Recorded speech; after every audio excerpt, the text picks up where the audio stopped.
Okay. Okay, Rabbi Lou. Good afternoon, London, and good morning, California. Right. And good Uh, evening, Israel. Or Good evening, Israel.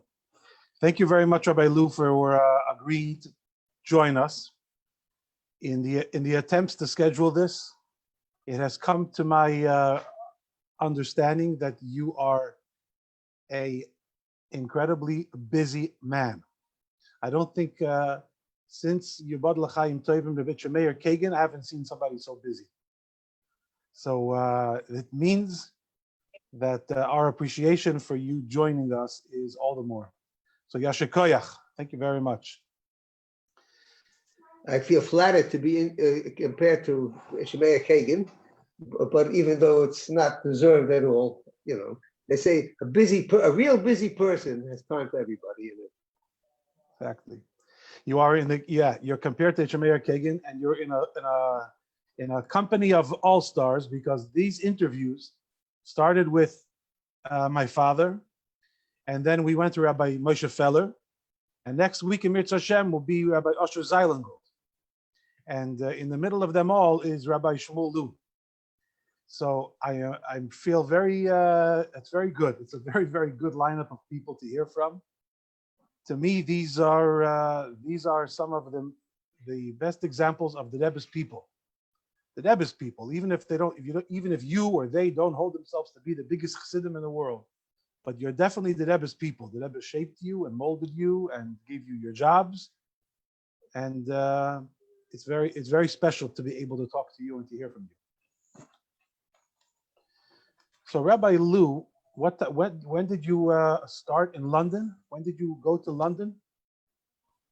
Came on Shlichus. We were married in Tovshin Chav Gimel, 1963, Tesvav Tammuz, and then I was 2 years in Koilul, and at the first year, Chav Dalet, working also for Americans, always going places, went to different campuses with Rabbi Bel Baumgarten Olav Shalom and with Yaakov Chanukah Olav Shalom.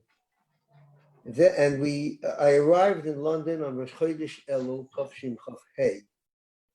That's 1965, and since you asked that, a week before we were in Yechidus on Chav Zayin Ov, just after Chav Av, the night before we left for England.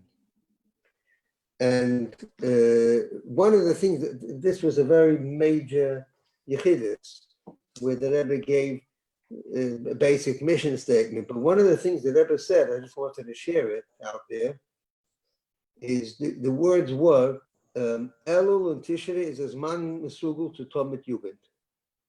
That Elul and Tishrei are auspicious months to be able to work with young people.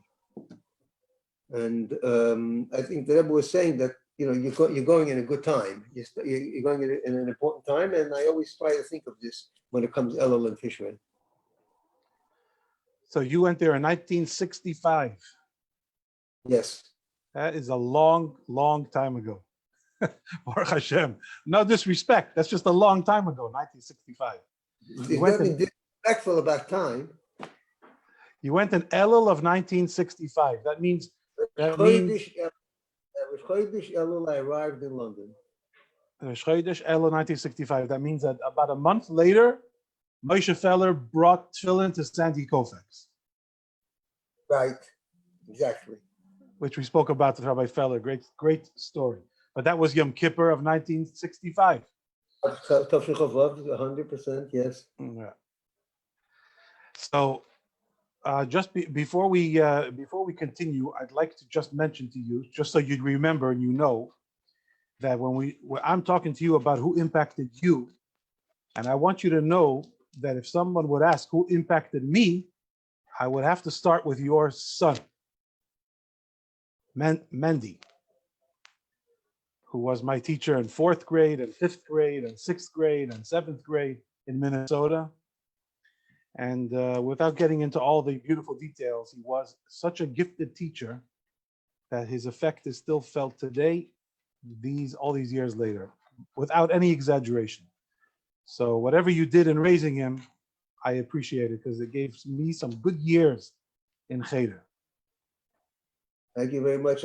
I just actually had a conversation with him a little while ago, and he's now a rabbi of a large shul with thousands of members, United Synagogue Shul, and he's still an excellent teacher, like in the way he's giving out now different short talks and things, and emails for in the Zoom era, and he's, thank God, doing very well. I'll give him your regards.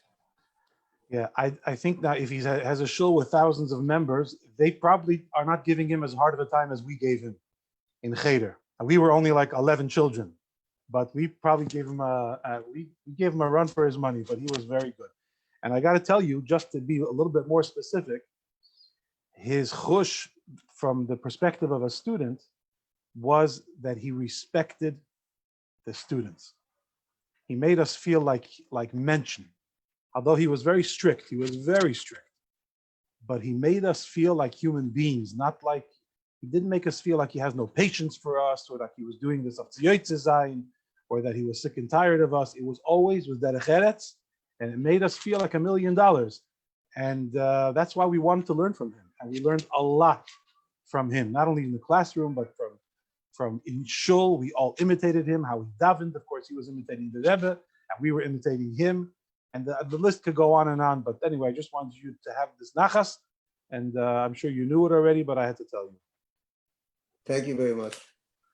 Anyway, so one of the reasons why I'm such a stalker, why I love you so much, even though you maybe don't even know, is because you don't come from a historically Lubavitch family, just like Rabbi Feller, just like my father, just like I think Rabbi Zeilengel. You are mostly people who came to Lubavitch early in the Rebbe's leadership. And those stories of people who were not ancient Lubavitch families, but yet had the good chush hareach, the good sense of sniffing out the truth and coming to the Rebbe, coming to Lubavitch, these stories I cannot get enough of. I just cannot get enough of hearing these stories. I asked Rabbi Feller about his experience in Torah V'das, and he wanted to hurry up and talk about Lubavitch. I said, no, I want to hear about Torah V'das, because that's the greatness of it. A Torah V'das boy coming to Lubavitch. So if you could take a minute, if you have the koyach, and share with us a little glimmer of your first memories of what you of hearing about the Lubavitcher Rebbe. So now I knew Rabbi Moshe Lazar as a small boy because he lived in Williamsburg and he was active amongst youth, things like that. And my mother, Aleha Shalom, had a very she had a good eye for these things, and she respected his dedication as a mechanech.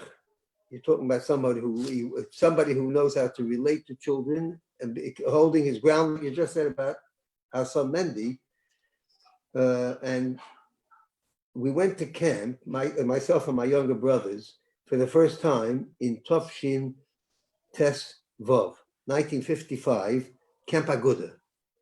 That was where Moshe Lazar was, and that's why we went there for one trip, for 3 weeks. During the time there, I was a CIT, that's a counselor in training. It was some kind of a thing. You had to pay, you were a camper, but you were given a little bit of responsibilities, helping. And we used to have a shiur every night before Ma'ariv or something with Rabbi Yaakov Teitelbaum, Eli Teitelbaum's father. And one of the fellow CITs was a boy by the name of Ichimeir Gerari. He's today a mashpia. And we used to talk and about Lubavitch, that, the other, and I was not particularly, I was happy where I was. I was very successful and happy in Torah V'das. But then he said that there's a visitor, the Bachrim who came back from Merkishlichus would go to camp for about a week or so, 10 days, as I guess maybe it was like their rest, or really it was for Hafotzah. That was maybe at the end of the Merkei Shlichus. And there was a guy by the name of Beryl Shemtiv, an older Bacher. Gerari was 14 years older. Rabbi Beryl Shemtiv was probably 20, I don't know. And he was going to give a shiur in Igeres HaTshuva, in Tanya. He said, there's going to be a class in Tanya. Are you interested in joining? And to me, at that time, this was so out of left field, I should go to a Tanya class, that I said yes.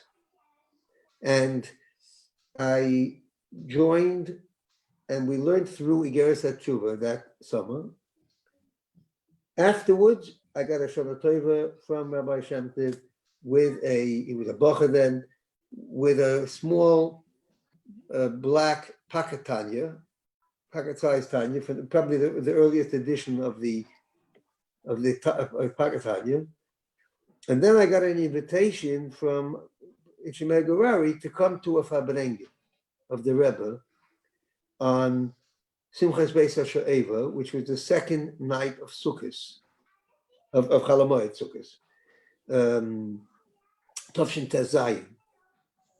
And what he told me was, I guess maybe, I don't know if I would have come otherwise, I probably would have, but he said, this is a special Farbrengen, not for the, it's made for yeshiva bachrim of all yeshivas.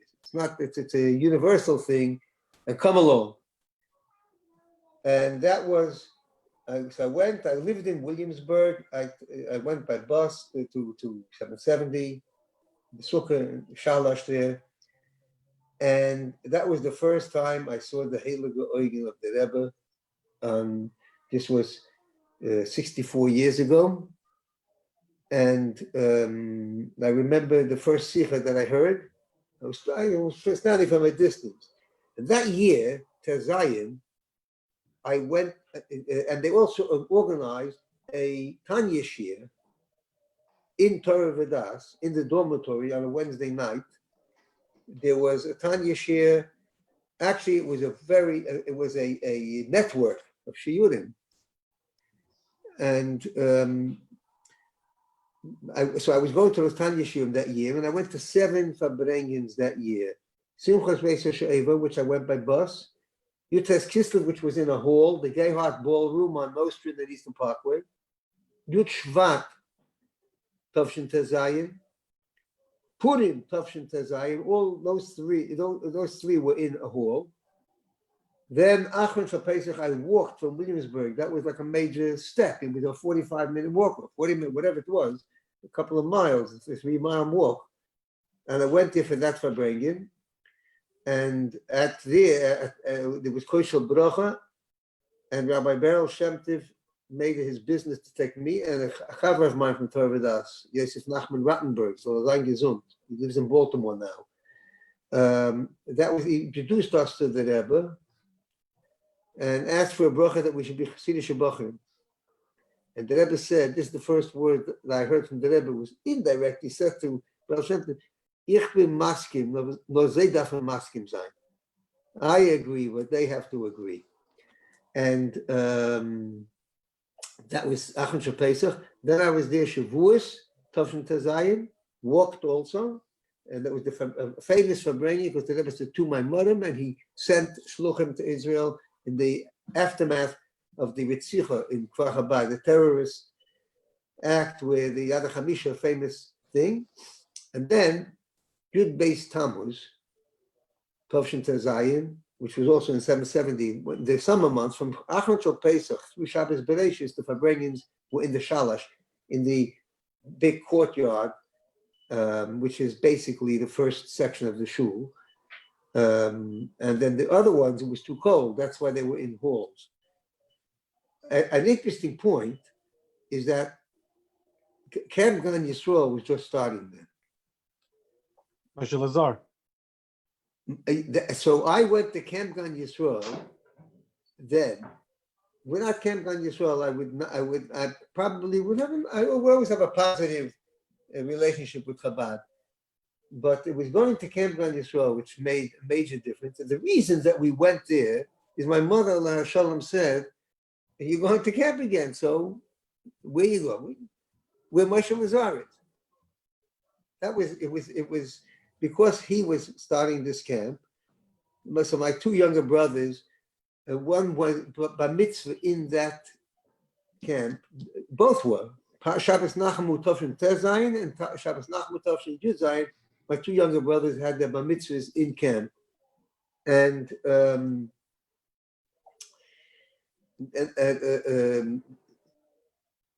I was a counselor. It's interesting because the very first staff meeting of the camp of the counselors of the very first Gan Yisrael was held on a Friday afternoon that summer in the dining room of the dormitory at 676 Eastern Parkway. That was the dormitory before 686. 676, that's where the Rahman did, was this dining room, and we must have been about 15 guys, and we were very young. I was 16 years old, and I was a counselor. And I wasn't the youngest counselor there. And Shmuel Rabbi was a counselor, he was 15. So it was just the beginning of the camp. And Rabbi Chadakov came to address the meeting. This was the opening of the first staff meeting of any Gan Yisrael. And the first thing he said was that he was by the Frierdiker Rebbe once, who spoke to a group of Askonim, a group of activists, young, and the Rebbe looked around the table and he saw they were all very young. I guess Rabbi Chabakov saw he's talking to young teenage boys. These are going to be running the camp. So he told a story that the Frierdiker Rebbe came to a group of Askanim, they were very young, and he said, you people have great abilities. He empowered them right away. And he said, you have one chisorah, and that is that you're young. And time will heal that problem also. So it's a real good word. I remember that so clearly, a word of humor, and it was a very powerful thing because it was, again, a good mechanech, a good teacher, somebody who has what they want to say. That's the or. It doesn't change. It doesn't change through the generations, through the centuries. It doesn't change with all the technology. However, there's the keli. To whom are you talking? To take that person into consideration without compromising that, well, as the Rebbe says,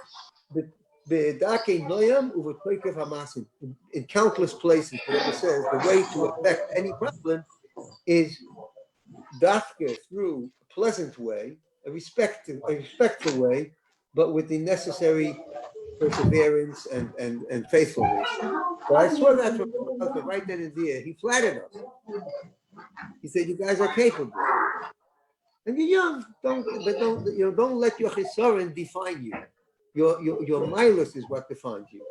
So that was there. So I did that summer. In Tovshin Yud Zayin, I still was learning Tanya. Now I learned Tanya in Torah. Who taught us? There were many different teachers over the weeks. One here, 2 weeks there. Rabbi was there once. Rabbi Yosel Rosenfeld a couple of times.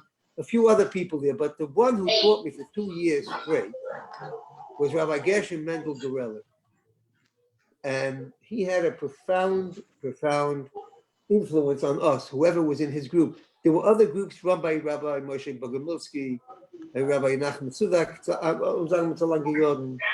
There were different groups in Torah Vedas, and we knew about each other because the Rebbe by Kosher Bracha he would take a Kerem bottle of wine and pour in Kosher Bracha, and it was like a bottle, maybe a quarter full. This was Kosher Bracha for Torah Vedas, and made big farbrengens. About 60, 70 people would come, a nearby shul to the dormitory.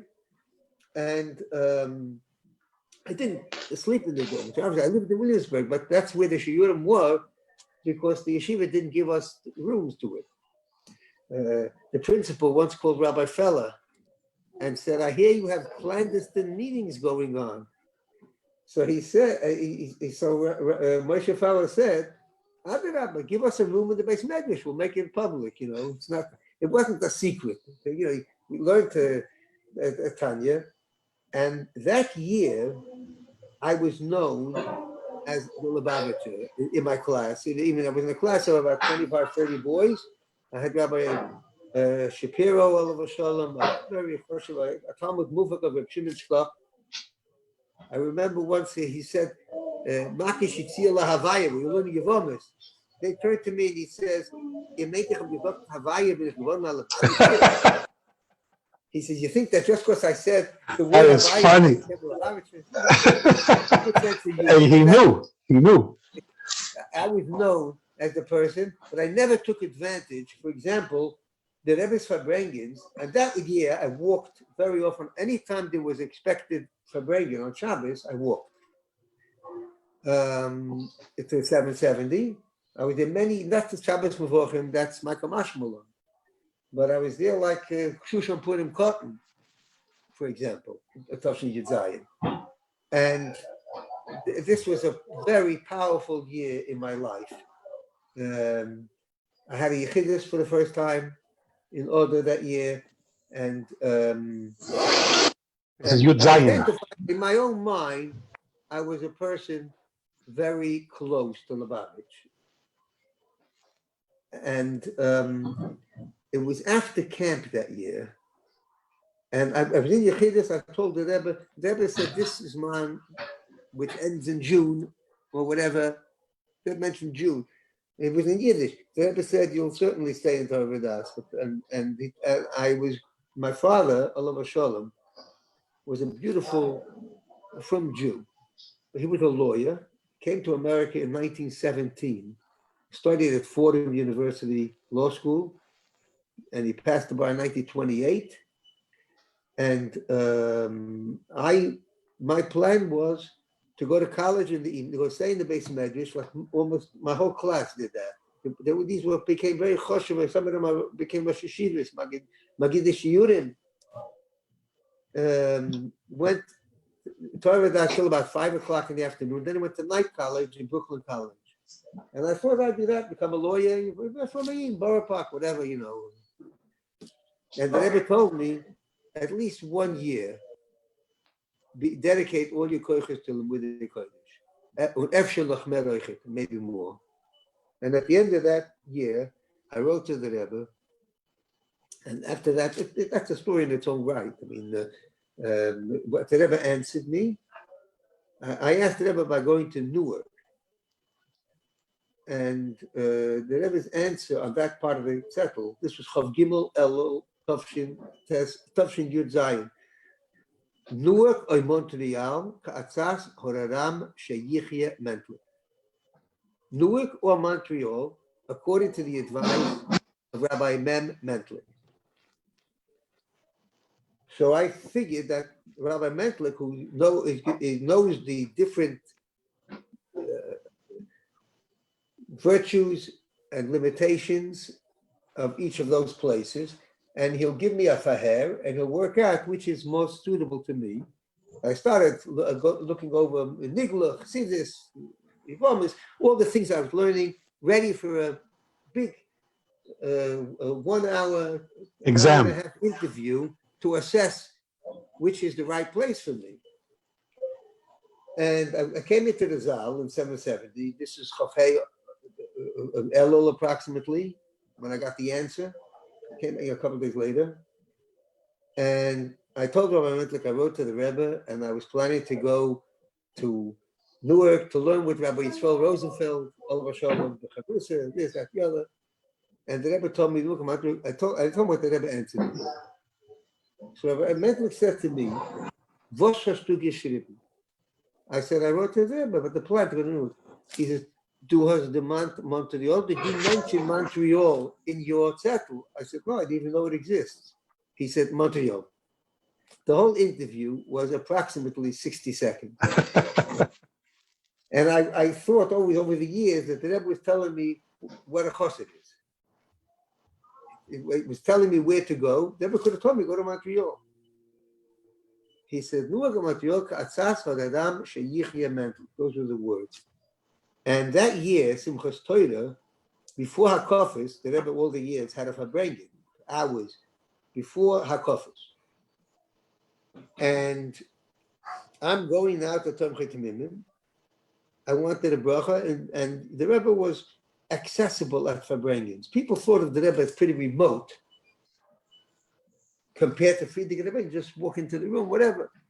But really, at any Farbrengen, especially on a Shabbosim or Yom Tov, after the Maimah, there would be whole lines just going to say, you know, I remember telling the Rebbe once, one time went there, never turned around to what's Wustalu. And I said, my sister got engaged. He said, okay, Mazel Tov, whatever. So here, I went up to the Rebbe, in the middle of that Farbrengen before Akofis, and I said the following words to the Rebbe. I was going then to Yeshiva, Tomchet Mimim, the week afterwards.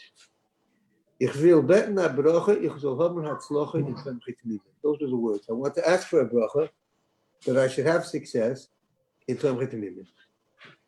And the Rebbe said, Amen, Amen. Only time I ever heard from the Rebbe a double Amen. And then I withdrew, like he did. I walked back from the Rebbe.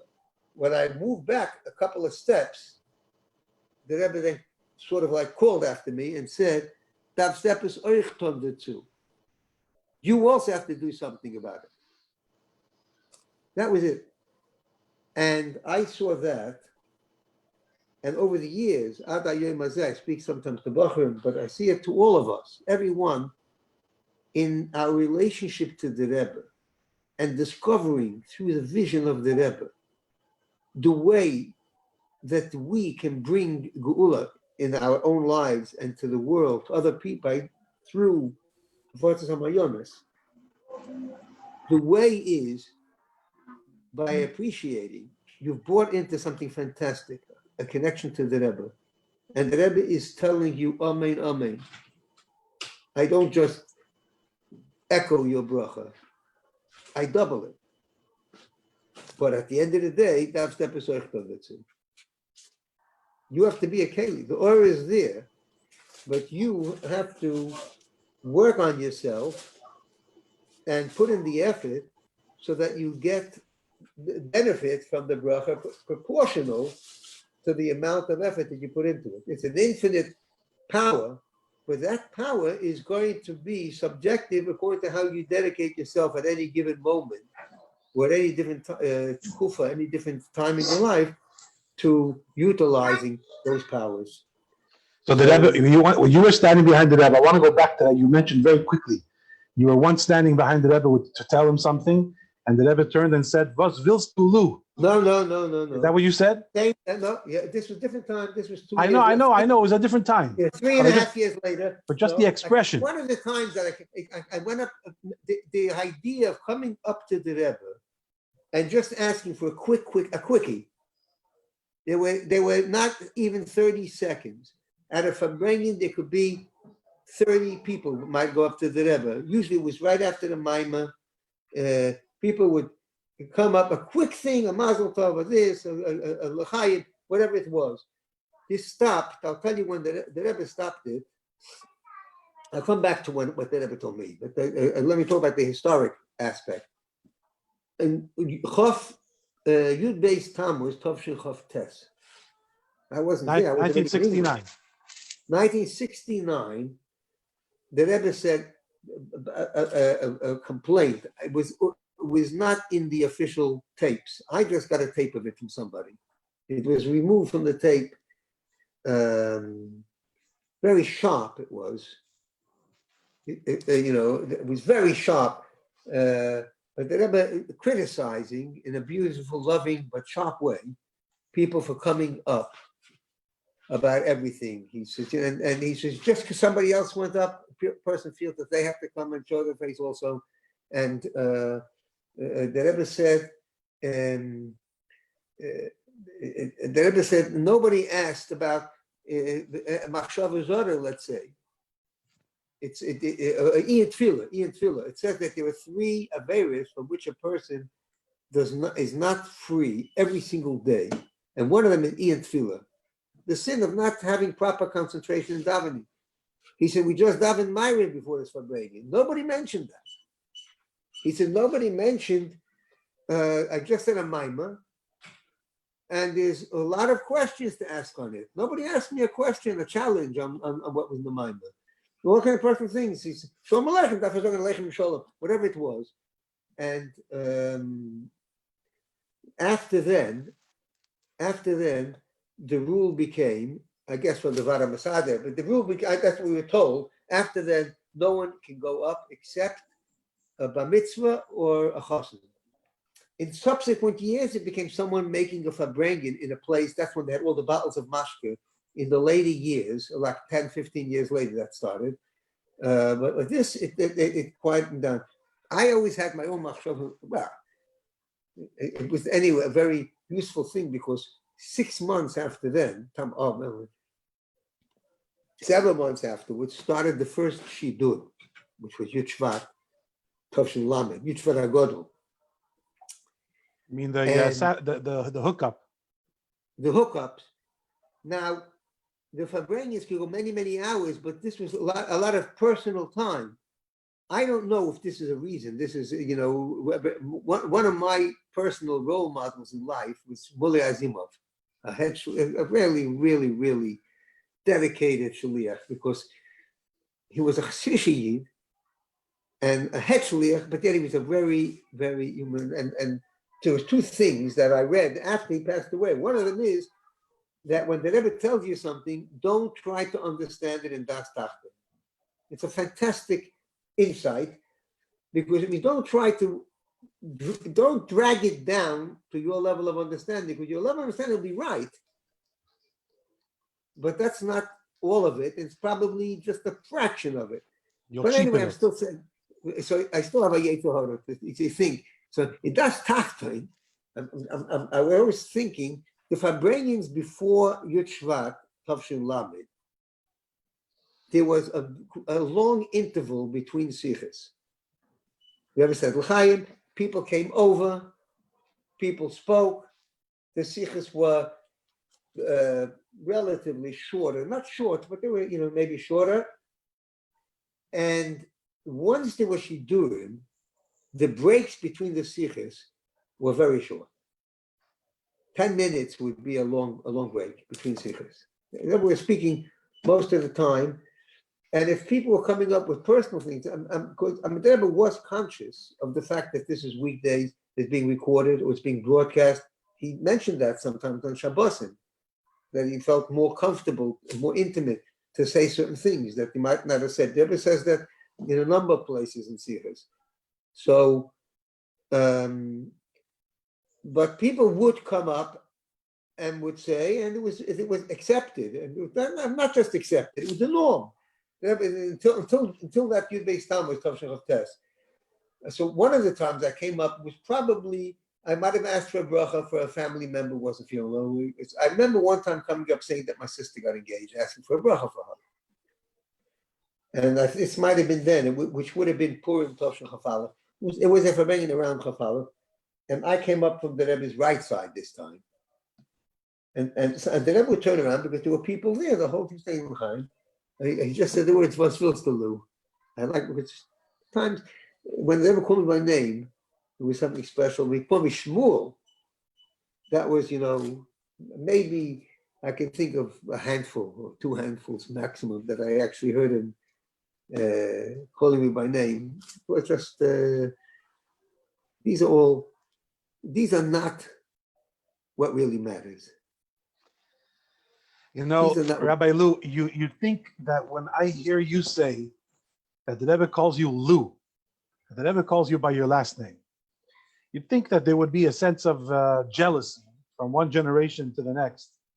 When I was by the Rebbe, obviously I was a child, I was a teenager, and Lubavitch was so big, 770 was so big. In fact, I remember when Yud Shvat, of the 40th anniversary of Yud Shvat, the 40th anniversary of the Rebbe's leadership, and I was in 770, and the room was so crowded that the Rebbe couldn't get through the crowd. And when they tried to get the Rebbe through the crowd, a whole bench of people standing on a bench fell down and hit the Rebbe, a bench that I was on, because there was no room. And there was that many chassidim. But the truth is, when I hear you say that the Rebbe called you Lou, it's not jealousy. It's an amazing thing. It's an amazing thing because the Rebbe could have distanced himself when there were 12 people in Lubavitch. but he befriended people, and he befriended. It's just amazing. I mean, from a distance, I understand you from a distance, but still, to call people by their last name, by their first name, is it's very warm. It's very warm, even for us who came along much later. Even for the Bachim of today, it's very warm. It gives an insight into the Rebbe, not necessarily an insight into the size of the Lubavitch. You know what I mean? You can see, if you just see what the videotapes of dollars and things, which was much later when it was literally a quiet August Sunday, about 6,000 people would go by, 7,000 people. That was normal. And the Rebbe's there 1,000%. It was somebody here from England, a non-Lubavitch, a Gerach Chosid. And the Gerach Rebbe was at that time very ill, and he couldn't access to get advice. And the person he wanted to go to was the Rebbe. And by the way, just an aside, Rabbi Yitzchak Block, who had a profound influence on my life, but he said that in Harvard, they would say, how do you know that Harvard is the best university in the whole world? He says, you know how you know it? Because if everybody chooses it as second best. They say their own is best, and Harvard is second best. He says, because everyone takes it as second best, you know that it's the best. and so anyway, so he couldn't go to his Rebbe, so he went to so-called second best. So he wanted to go to the Rebbe. And so he asked a businessman here in London, a friend of mine, who was a business contact with him. He says, I'll pay your ticket, just I don't know the ropes, I don't know the ins and outs to come to the Rebbe. They went from Mamish, probably went just for the Sunday. I don't know if they were here for Shabbos. And he went by the Rebbe, and he had a few questions he wanted to ask. He didn't realize how quick the whole thing happens. And and there were people there pulling you a little bit by the lapel, sort of like make it people would become overcome. And so he went and started talking with the Rebbe, and the next thing he knew, he was out, but he didn't ask his main question that he had. I think it was a business question, if I'm not mistaken, but a very, very major implications. And he was devastated. And the guy said, you can't, he said, because they're going to see, he said, what can I do? So they here come there early in the morning, stay there to be in the beginning of the line, early in the line to come for dollars.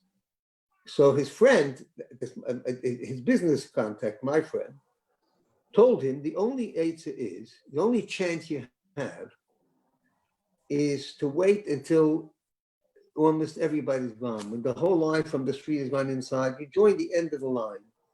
And by that time, all the gaboyim there, all the attendants, and all the maskirim will have forgotten that you were ever there, because there have been thousands of people in between.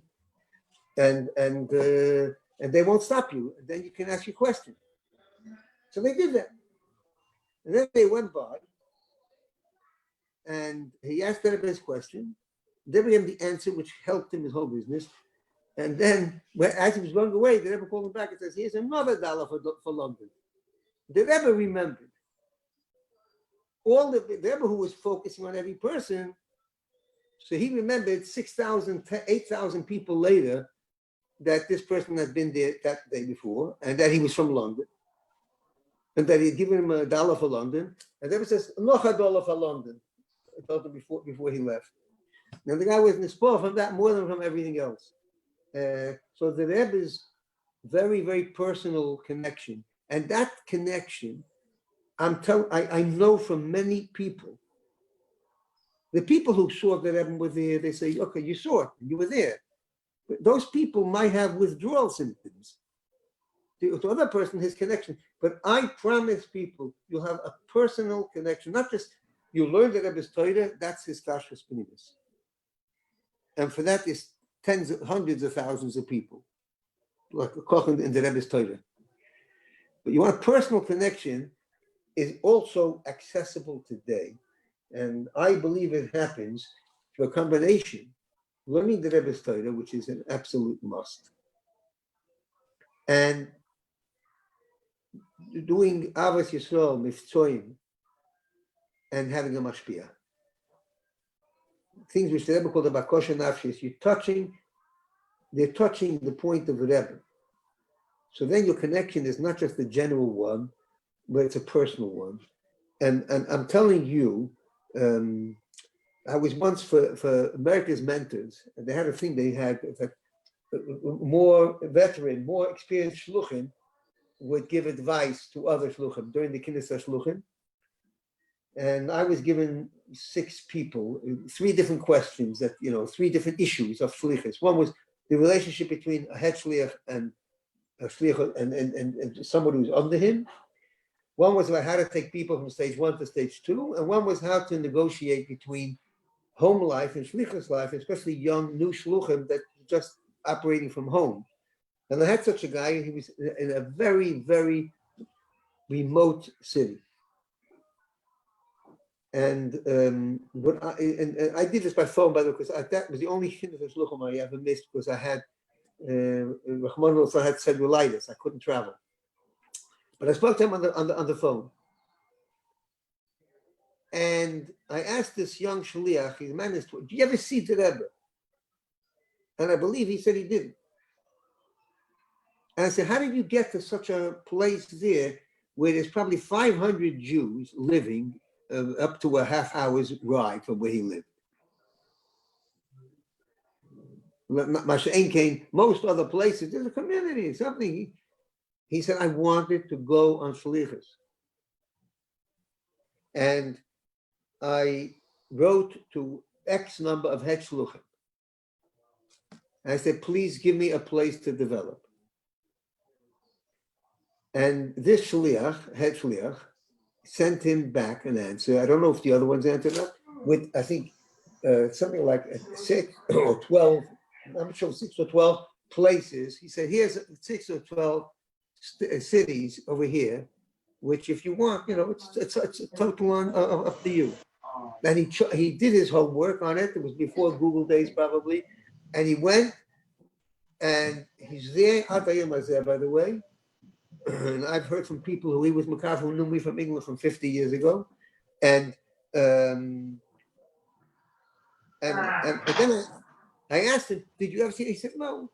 So I said, I promise you that you are going to feel not just a connection, but you're going to feel a personal connection to the Rebbe. Now, Gimel Tammuz that year, about 6 months later, I was in Eastern Parkway in Kingston. I was in the corner there, getting off the bus from the oil, and this guy comes up to me. I didn't know who he was, and he says, "I'm the guy you spoke to on the phone." And I gave him a big hug, and I said, "Remember, I promised you." He says it was Mekuyim already. It was Mekuyim. I said, "I promise you, your kids will also feel it. If you go and do for the Rebbe, and that means learning the Rebbe's Torah, that means miftoim, and that means having a mashpia. You'll not only have a connection, which is a fantastic thing, because it's direction. Anyway, that's not what you want. Let's hear what you want to ask me about.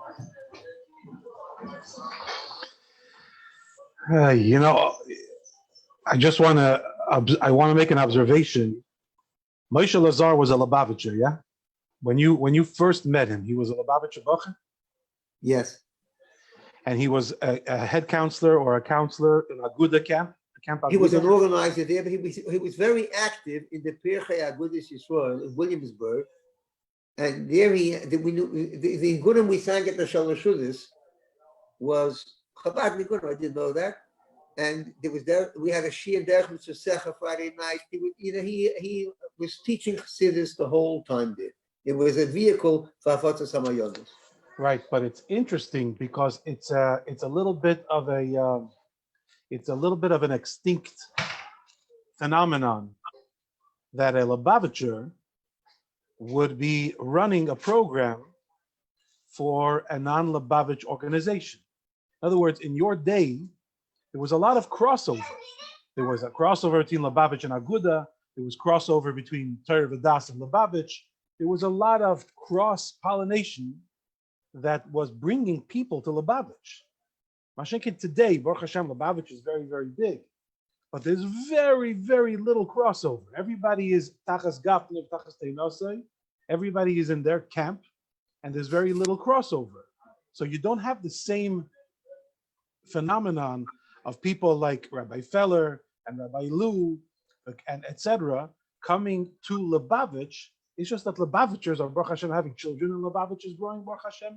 And people are coming in from Chabad houses, but from Torah V'das, you lived in a unique era when there was a lot of mixing. I must tell you, this is not 100% true, because there is traffic today as well. It is true what you're saying. We don't forget this was just after the war, 10, 15, 20 years after the war. And there was shidduchim between the different rooms Right. more. Shidduchim It was a also. smaller market. What happened is to the Mila. But today, what's going on in the way of Hafotza and all the Fabranians who comes to them, and here in England, people come to you. When I was in Torah V'das, I was like a popular guy, GO president, and this. I was active. I used to play softball, and then I was a gabber in the pich. I was happy where I was. I was really, really happy. I had a big highest in it. That's my nature. What I'm doing, I try to, get something out of it. And later, when I was in Lubavitch, I met some of the old people. It happened not more than once and more than twice. Met people, and they said, "What made you go away?" And I say to them, I didn't abandon anything. I didn't give up anything. I didn't run away. It wasn't. I said, in Lubavitch and in the Rebbe and in Chassidus, I found a new dimension in everything that I had from before. It gave me a deeper meaning. So there are people today there who are looking for a deeper insight, and they look at Chabad. You see, the thing which the Rebbe taught us is that it's Nasiv and Ishma. Don't try to run God's business for him. In other words, you want, there's Yidden out there that need you. If the Torah says you have to lecha kamoichem, the Torah says that in the time of pikuach nefesh, that's priority. If the Torah says that it's brent a fire, so you cannot be a chosed shoiter. Somebody's drowning, then and to say I'm not going to save them. The Rebbe said that's real. In countless letters of the Rebbe, he's writing that to people who are like former people, and you will not lose out because the Rebbe writes that you become 1,000 times more intellectually and emotionally sensitive as a result, which means in 1 hour of learning, you'll get what you would have gotten in 1,000 hours. And it's not a guzma, it's not an exaggeration that someone tzaddik says. This is reality. And there are people today, many, many people who see that. And some of the beautiful people that came from Satma and Dafke became shluchim. They didn't just learn chassidus. They became shluchim because that's what they wanted. And I was in Nachlas HaChabad now before Yud Shvat, Shnas HaShivim, for being there, and I met people like Vishnitz from different groups. And they don't just come. They want to do Hafotza Samayonis. It's not about me. The Rebbe said, basically, in one sentence, the whole Chabad says, it's not about me. It's about Ratzon HaElyon. What's the purpose of life? So one person, get a good place in Gan Eden. And as I state, it's a Mishnah in Pirkei Avos. To attain shleimus, you find it in the Musas spot. And the Rebbe took a Madrish and it says, Dide betachtoinim. The difference between that reason and the others is all of them are obviously true, but the thing is, this is what Hashem wants. And the Rebbe embodied that, and he inspired even the people who are more involved, less involved. In Lubavitch, people who are not, for whatever reason, they don't see their ability rightly or wrongly, but what they'll support, they'll support Mifzoim, they'll support Tzivas Hashem, and all different types of this activity. They know that this is where it's at. Okay, in the Allein Gebriv, in the letter that the previous Rebbe wrote to his daughter, there's a little story there about a chassid of the Maggid of Mezrich, the second Rebbe of the Hasidic line. A chassid of the Maggid. The Maggid passed away, and this man became a chassid of Menachem Mendel Horodoker. But Menachem Mendel Horodoker taught in a way that this chassid didn't understand. It didn't resonate with him. So then the man met Reb Shneir Zalman of Liadi, who would later become the Alter Rebbe. And when the Shneir Zalman of Liadi repeated for him what the Menachem Mendel Horodoker was saying, the man's eyes were opened up. So his connection to Menachem Mendel Horodoker was crystallized because of his connection to the Alter Rebbe. Eventually he became a chassid of the Alter Rebbe, etc. But from that story, it becomes clear that everybody who is inspired by the Rebbe, everybody in the world who is inspired by our Rebbe, Lubavitchers, non-Lubavitchers, what have you, somebody interpreted what the Rebbe was saying to open the person's eyes, to show the person this is what the Rebbe is saying, and not necessarily that it came straight without an intermediary from the Rebbe to the person. In other words, like you said, everyone has a mashpia. Everyone has someone that taught them what the Rebbe was saying in a way that lit a fire under them. So, oh, this is what the Rebbe is all about. This is what the Rebbe wants. This is the Rebbe's vision. And my question, you said, what is my question for you? My question for you is, which people or person did this for you? And I'm telling you that before I had a chance to ask you these questions, you mentioned so many people already. You mentioned Shmuel Azimov, Alav Shalom, the head shliach of France. You mentioned Gershom Mendel Gorelik, the head shliach of Italy. You mentioned Mendel Baumgarten, who Rabbi Feller also spoke about. You mentioned many names of people, Moshe Lazar, people that impacted you and inspired you to hear what the Rebbe is saying.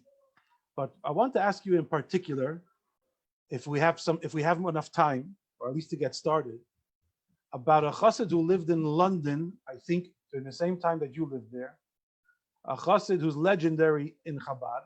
His name is Mendel Futterfass, and I wanted to hear from you as an individual how you were shaped by this man, the legend, Mendel Futterfass. That's what I wanted to ask you. I'm going to tell you this. We need a lot more time because I know. In a half hour I'm speaking to a school in Arizona, but I've got 20 minutes or whatever it is. But I would need a lot more. We need a whole interview to talk about Reb Mendel. I'm ready for it. And all those people that I had, and we missed out, and many of the other ones, Rabbi Prinsky, Mendel Baumgarten is a good one, Beryl Baumgarten, all of the people. By the way, Willie Azimov is younger than I know from later on. Just I see him as a role model. But before you start, I want to bring up a picture of Mendel Futterfass. Hold on one second, just to show the audience who we're talking about. Yeah, that's how you remember him.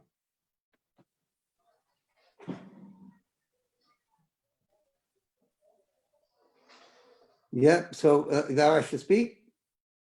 Yeah. Hello? Yeah. Yeah, go ahead. Reb Mendel, I want to say two things about Reb Mendel. The first thing I want to say, it'll take me a little while to say it. He was a true Oived Elikim, a true servant of God, a person who davened, and his davening was something like his life.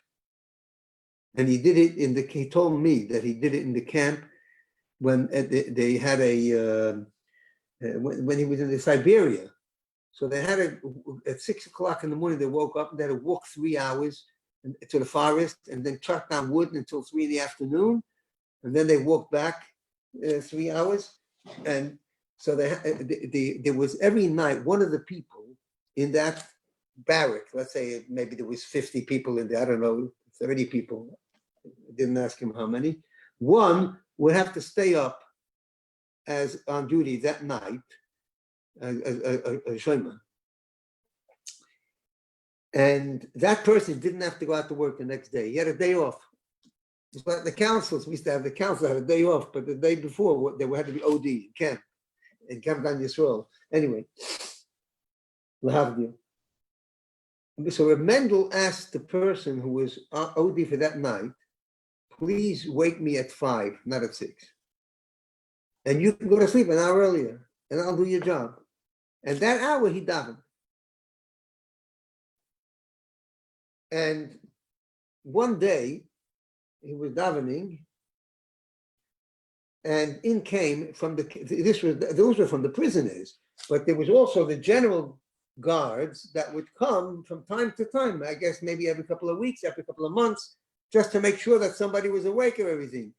So they came at 5 o'clock in the morning in there, and he sees Mendel Futterfass with a talus.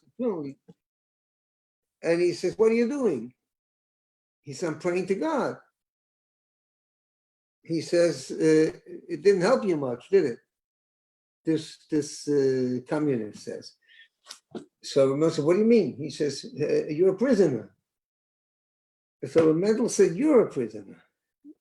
You're in prison is just like I am in the same system, and even more because I have a God and I know that everything's for a purpose. They gave him a little bit of a lesson in life.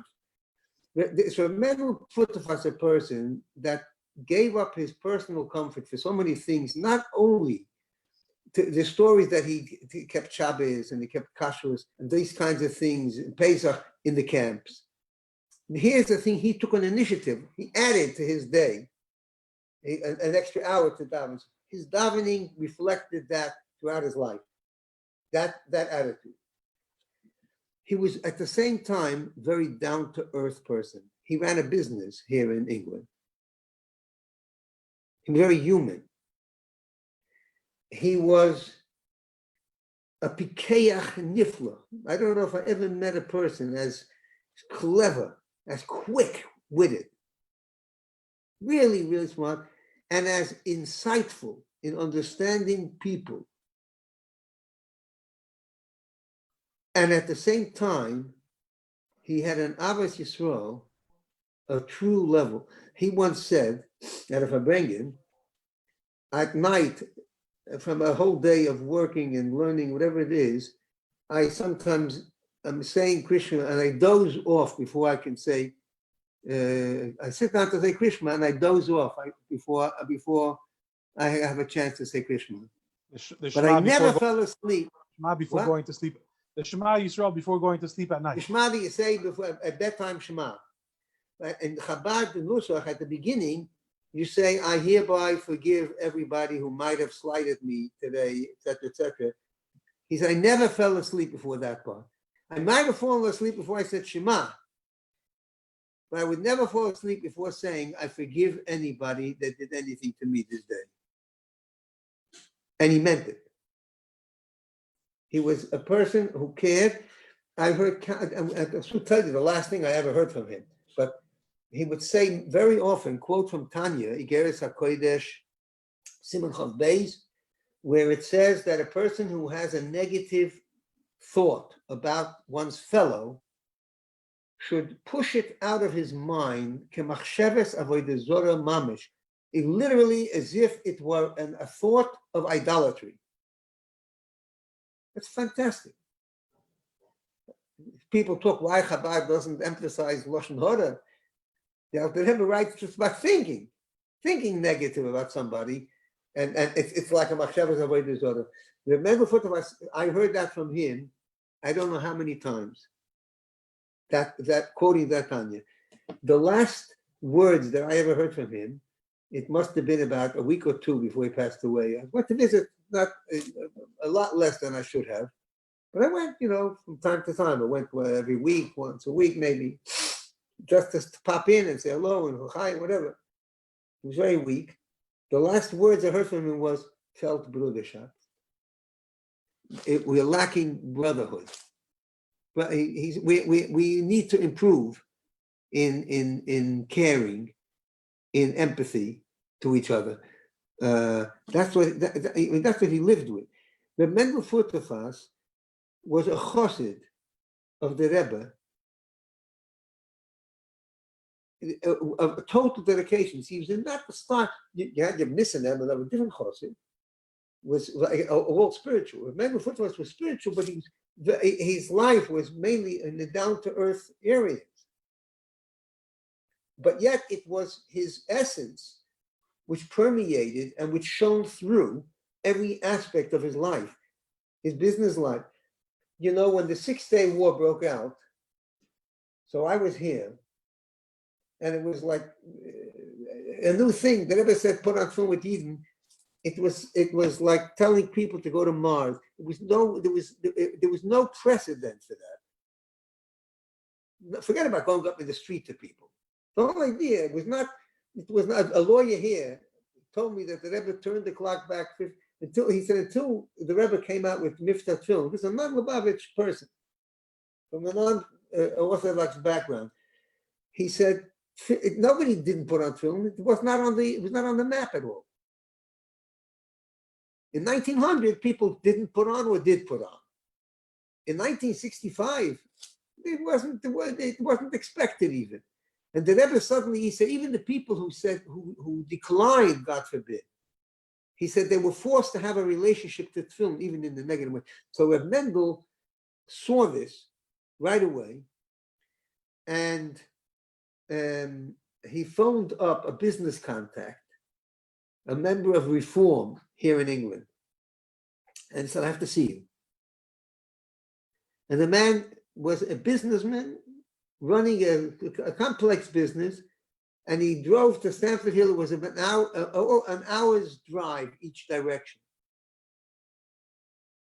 But he had such a respect, this man who 4 years before had come out of Soviet Union and had suffered, that he knew him. And he said, what can I do for you? He says, I want you to put on film. And the guy, you know what he did? He rolled up his sleeve. He said it. He immediately knew he has to get people to put on film. By the way, he once phoned me up to come to him in the middle of a day's work. And I took a little bus. It's a short ride, 5-minute bus ride to his business place. And he called me to tell me that I'm davening too quickly in the mornings. I'm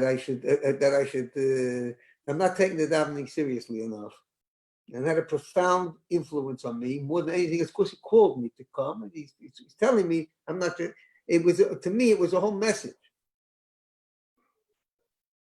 Mendel Furtefas went on Mivtzoyim more than anybody in England. I had the tremendous zechus. I think I went with him. He probably went with 20 guys, whoever was available. I went with him many Sundays when I wasn't teaching. I went with him to a Jewish old age home. We went here, we went there, and I heard fantastic insights. Every minute of conversation with him. This is not even printed in the book. For example, with the 6-Day War, he said, what's the lesson you can learn from the 6-Day War in Avodah? From the war itself. And I said, what? He said, what happened in the 6-Day War is that the Egyptians fled after they got attacked. They ran away, and the Israeli soldiers went into the Egyptian tanks and turned them in the other direction and used them against the Egyptians. So he said, a gute Kopf is a gute tank. Those are the words he said. A good head, a good mind is a good tank. But it depends what direction it's shooting. In other words, he said, it's not what you have, your talents, your ability, your achievements. It's what you're going to use them for. He saw an insight in every single thing in life. This is just an aside, and just walking with him. I don't know if he would remember it a year later. But to me, it was just a profound insight. I was working with students. My first 10 years, the Rebbe said I should always be teaching a class. And at the same time, I worked with university students and youth and adult education, that type of thing, what we call the shlichus, Chabad house, those who know Chabad houses there. And until the Rebbe told me to become principal in the school, then I still go to other places, but that's much more. And mainly I'm in education for the last 44 years. So I met many, many students, and I had many who were contemplating marrying out of the faith, God forbid, and I had stories. I could write a book just about the successes. I could write 5 books about the ones that weren't successes. But anyway, but one time, Reb Mendel Futterfass said, when we went on, it was before the mitzvah tanks, but in London they bought a caravan, a small trailer, and it used to go to places to put on tefillin before. It was after the 6-Day War, but before 1974, when the whole idea of mitzvah tanks came. This is, let's say, 1970, 71. And Reb Mendel at Farbrengens would say everyone should go put on tefillin. And he said that the people who go to put on tefillin with people, you should take their names and their contact detail, if they're willing to give it. Because there are people who don't go on mitzvah tefillin, either they're busy then, or it's out of character for them, or they're embarrassed, whatever reason. He said they can be part of it all by phoning up people or visiting them, talking to them about them. And so I went once.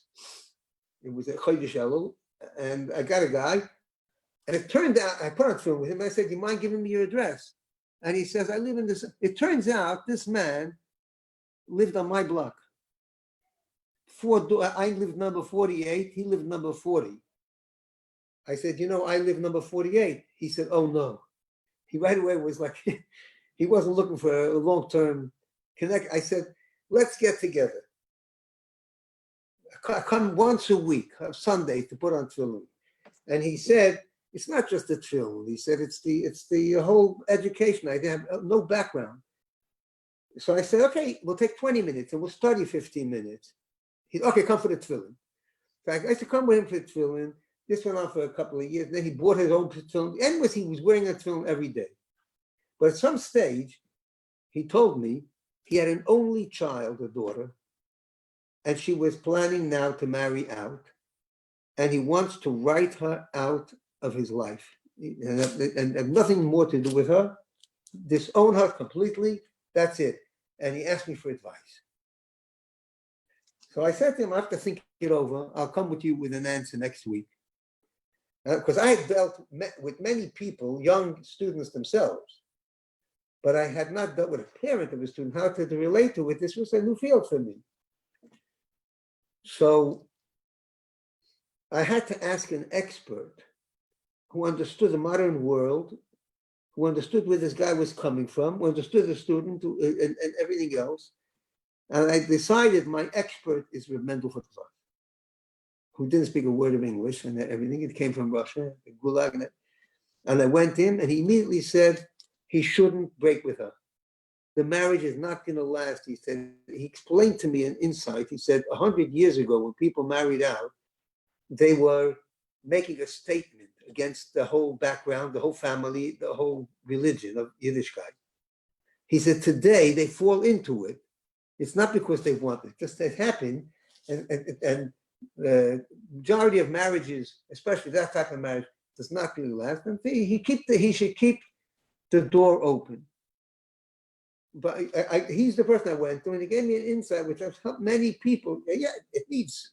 You have to the parent has to make the point to the child in a very honest and powerful way. But that's not the subject today. By the way, 40 years later, which means about 7, 8 years ago, I was interviewed. The BBC was doing a program on Shidduchim. Somehow they got to me, and this young lady who was doing the interview was like an Irish name, but somebody told me her mother is Jewish. And he came to my office, and I told her I had 1 hour. I really wasn't interested because they take things out of context. I spent an hour with her, and she said, I said, was your mother Jewish? She said, I said, what was her maiden name? Because she had a name like Flanagan or something, like a real Irish name. And she told me the mother's maiden name, and it was the same name as this guy on my block who I put a film with. And I said, where do you live? She said, in the West. Anyway, I said, it turns out she was the granddaughter. She was born of that daughter. And I told her the whole story, and she said, I said, what happened with the marriage? She said it was a tempestuous marriage. They never should have gotten married. And they were friends. They remained friends afterwards. He went back to Ireland. But she said that the advice of her Mendel Futterfass was so good because she said that was my connection to my heritage. She went to a Seder, she had connection, she was quite a prominent person, a producer for BBC. And she said my connection with my heritage was through my grandfather. And how they used to go for walks on Sunday. And I said, where is he now? She said he died 7 years ago. But I said, where is his, is there a pair of tefillin in his, she said, yes, there's a pair of tefillin in his artifact, and et cetera, et cetera. So this is Reb Mendel. Reb Mendel was a person who cared about people. Reb Mendel once told me off, and whatever he said was sincere. And I'm telling you about, I said something very insensitive at a Fabregan. This is in probably 1969 or 68, Chavches maybe. We did base Thomas Fabregan, and something was mentioned. I somehow said some, dismissive remark about somebody who I didn't see, that person's potential. Mendel did, but Mendel really told me off in a very sharp way. And I must tell you, I felt chastened. I felt, I said something wrong, but I also felt privileged that somebody of that stature cared and pointed it out to me. And this is if I went to 12, 1 o'clock in the morning, but I had to teach the next day. It was Yud-Beis Tammuz. So I went to the mikveh in the morning, and I met Mendel just there, about 6 o'clock in the morning, went to the mikveh. And he said, oh yeah, I'm going to think about your whole night. And he asked me for mechila. He asked me to forgive him. Like nobody in history has ever asked me for forgiveness like he did then. And I just smiled, I just laughed. I said, that he did me a favor. But I saw here how sensitive he was. That obviously saw this was in the earliest years. And he said, and I thought to who you are, he built me up also. He quoted from Iges Tshuva that when you do tshuva, you should, if you contemplate on the greatness of God as part of it, so you realize it's not what I did wrong to someone else, it's that I pulled Hashem into something that I shouldn't have. And so therefore you want to know. And he says, I realize who you are. And I said it, I was in my 20s then.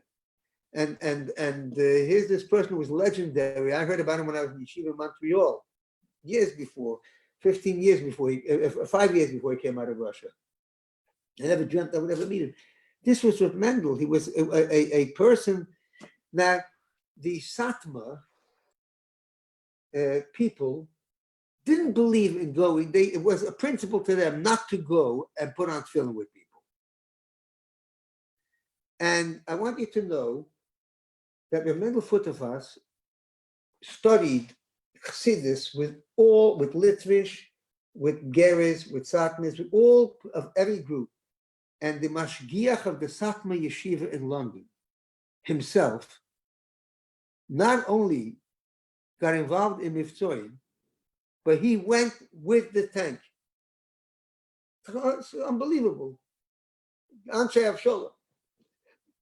From Reb Mendel's, he didn't go, they went to Hyde Park, Speaker's Corner. It's a major tourist attraction, and many, many Jews from the United States and other places were there.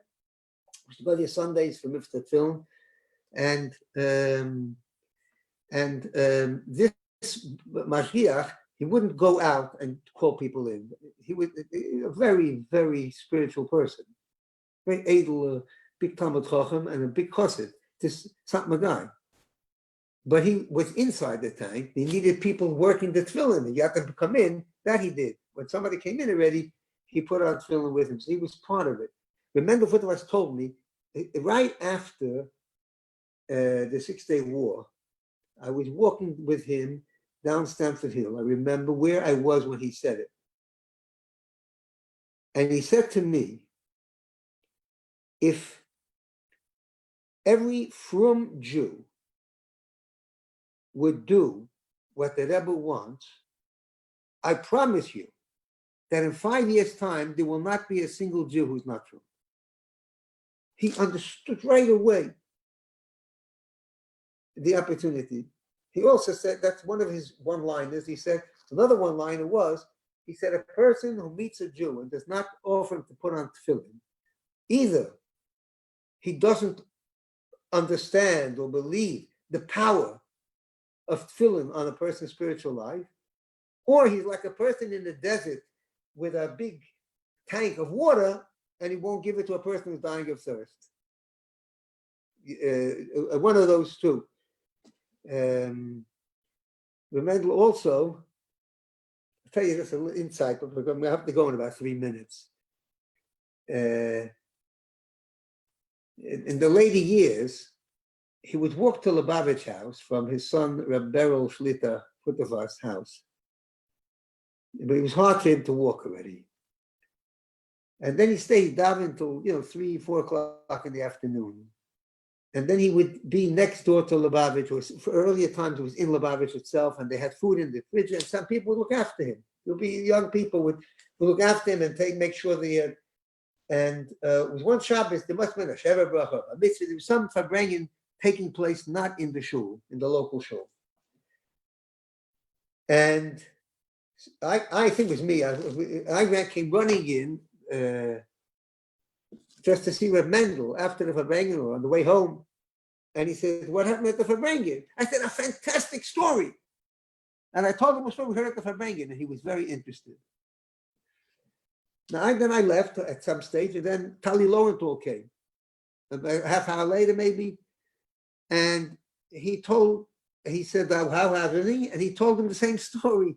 Like, fantastic. We have a fantastic story. And then about 45 minutes after that, the friend Potash came in, coming ready for Mincha, whatever it was, came, and Mendel said, what happened today? He said, wow, we heard such a fantastic story. And he told the same story. So Gabi Spitzer, he's a chashuv, a younger man, he's now in Kfar Chabad. So he was someone who Mendel was Makara, brilliant Israeli, big chassid today. And so Gabi Spitzer was considered his honor to look after. He was like attendant with Reb Mendel.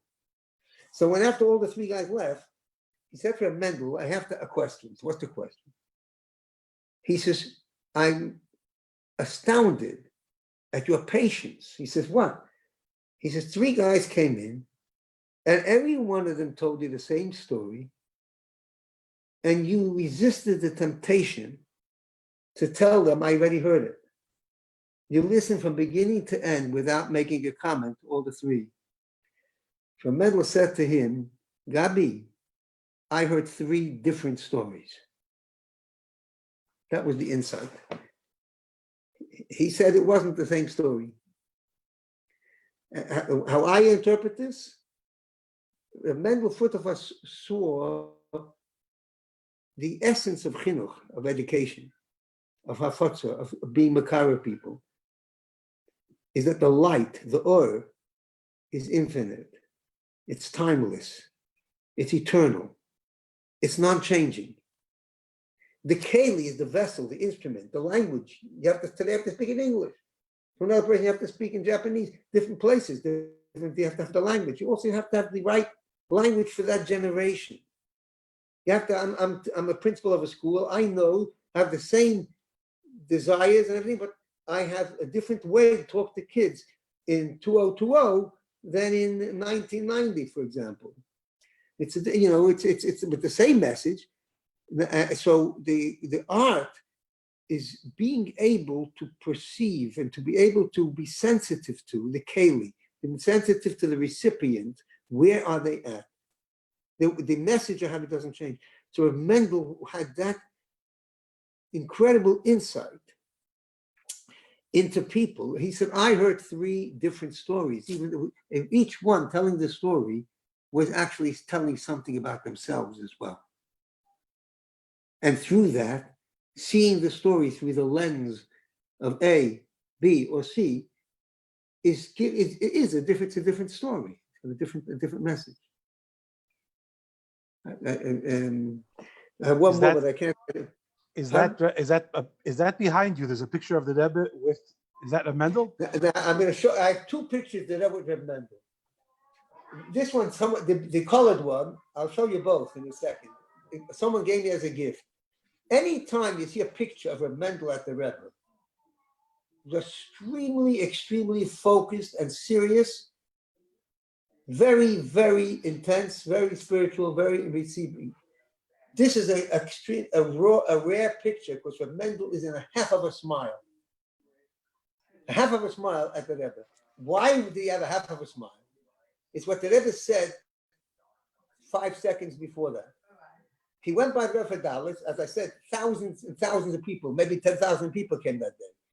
And Reb Mendel came by the Rebbe, and the Rebbe said, I'm named after the Tzemach Tzedek, the 3rd Chabad Rebbe, and you're named after the Tzemach Tzedek.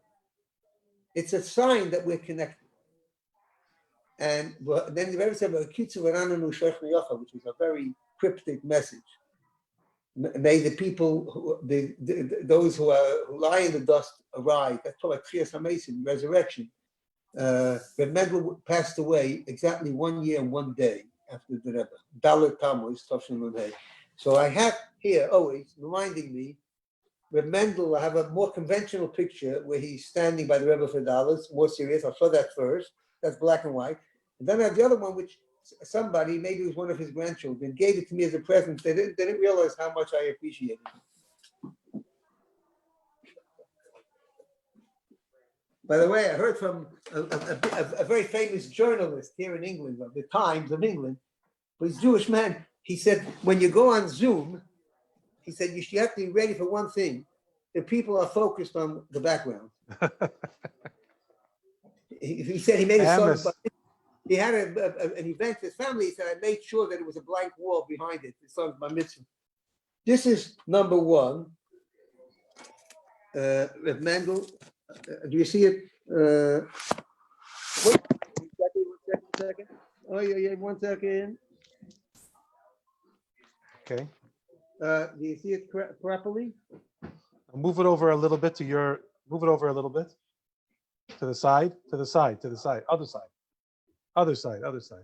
More, a little bit more. A little bit more to that side. A little bit more. There we go. Now look at the intensity in Reb Mendel's looking at the Rebbe. Yeah. Now,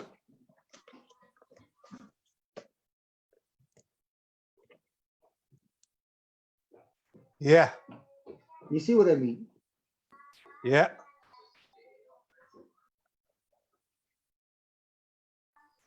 Beautiful. Yeah. I got it from Naftali Kiefenbrunn, not his grandson. I got it from a man over here. I know Mendy's classmate. My son Mendy's classmate. There's so much more I would want to say about Mendel and the insight and different things that happened. I thank the Eibishter. Now, I was here. There were massive, big Hasidim here. First of all, I know Rabbi Sudak, the Rebbe Shliach in England, I wrote a book about him. Rabbi Favish Vogel to Lagayor, Rabbi Edi Sofet, and Chaverim here. They are giants of today's Chabad world here in England. But Mendel, to me, in this stage of my life. See, other people swept me in. They said the Mendel was a paradigm because he was he connected the top, the deep spirituality, which was what motivated him, which was the engine of his life, of his being, of his psyche, of everything. His connection to Hashem, his connection to the Rebbe. But that flowed through down to the business world, his family world, social with people, the interrelationship between people, and in fact he was like a brilliant thinker and speaker. He was very special. I mean, I always say, they say so many people you needed to schlep you, and there's a law in the Hilchah Shabbos that if you carry something from one domain to another, then one is liable. It's chayav. But if two people do it, then they're both part, because each one only did half of a work, half of a malacha. However, if it was ze'eino yochel, if the thing was so heavy that it could, each of them individually would not be able to carry it. It was so heavy, then they're both liable. It means they both carried it. So I'm a heavy guy. It was a pretty heavy guy to schlep into Lubavitch. I needed a whole bunch of different people, and it was that whole blend and that special mix of all these people that it took a village. Yeah. I want to ask you one last question. I know you have to go. My last question is, Mahatach and Mitten, we didn't get anywhere. We covered 1/5 of the mental futterfast. Can we maybe do this again? Definitely. Okay, good. Thank you very, very much. I'll be in touch with you. Be in touch. Thank you everybody for watching. I go straight on to a class now in Arizona. Give us at least a bracha for Shavuos. A bracha for Shavuos. It says the preparation for Shavuos. Yeah. It's again the concept of achdus, of realizing that a unity is the biggest thing. I just saw a Sikh of the Rebbe this week for Tov Shem Zayin in 1987. The Rebbe says in the Haggadah, we say you have the Dayenu, and it's 15 great gifts that God gave us, blessings. Now, every one of those 15 stands up as a great virtue in its own. If we took us out of Egypt, but he didn't split the sea, taking us out of Egypt is a tremendous gift. If he took us into the land of Israel, didn't give us the base of Mikdash, taking us out into Israel is great. But the Rebbe said, taking us near to the Mount Sinai and not giving us the Torah, what's the value of coming near the mountain? Which is a sightseer. The Sinai Desert, what's the big thing about it? And the Rebbe says, it's talking about the achdus. It's talking about the Vayichan Sham Yisrael Neged Hahor. That's what it means. If we would have had that blessing, quite apart from the fact that we have Torah with each other, that is a blessing in its own. So that's my word before Shavuos, that we should all work on thinking of a way, how can I promote or improve or cultivate or take a step, at least a baby step, especially a giant step, towards being more unified, more connected to each other. We're a big family. Kanai Nahara Baruch Hashem, it's growing. The Chabad family, it's a global, global family.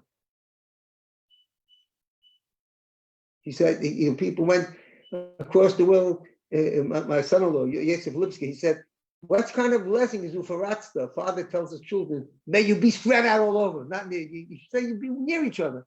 But he wasn't. He was saying, embrace. That's your palace. That's your home. They're yours. You're not going away. You're going to. You're together with. We're all family. You're not going away from your family. That engender that is the best hachana, I think, to Matan Torah. Thank you very, very much, Rabbi Lu. Zayg Yezuntus was pure gold. Have a good Yom Tif. Good Yom Tif, and HaKapolas HaTorah B'Simchu B'Pnimius. We'll be in touch. Thank you. Cool. Thank you very much.